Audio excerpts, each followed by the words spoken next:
আজকে রাতে ওল্ড দীঘাতে একজন পড়ে গিয়েছিল। তো চলো তোমাদের বলছি কিভাবে কি হয়েছিল।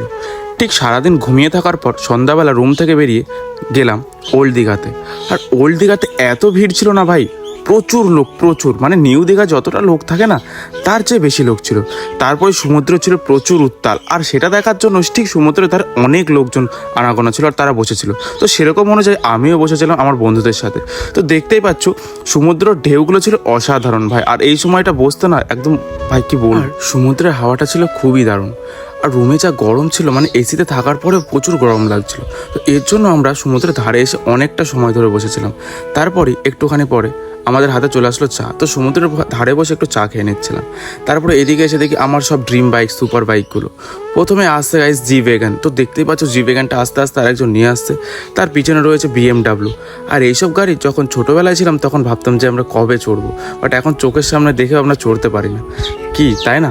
আর ঠিক এই জায়গাটা করে একজন পড়ে গেছিলো ছবি তুলতে গিয়ে। তো তাকে 2-3 জন মিলে ধরে তুলে নিয়ে আসছিল। ঠিক তারপরে আমরা যে রুমটা নিয়েছিলাম সেটা ছিল একদম দীঘা জগন্নাথ মন্দিরের পাশে। তো দীঘা মন্দিরের পাশ দিয়ে আমরা টোটোয় করে যাচ্ছিলাম আমাদের রুমে। তো ফাইনালি আমরা রুমে চলে এসেছি। আর দেখা হচ্ছে নেক্সট ব্লগে।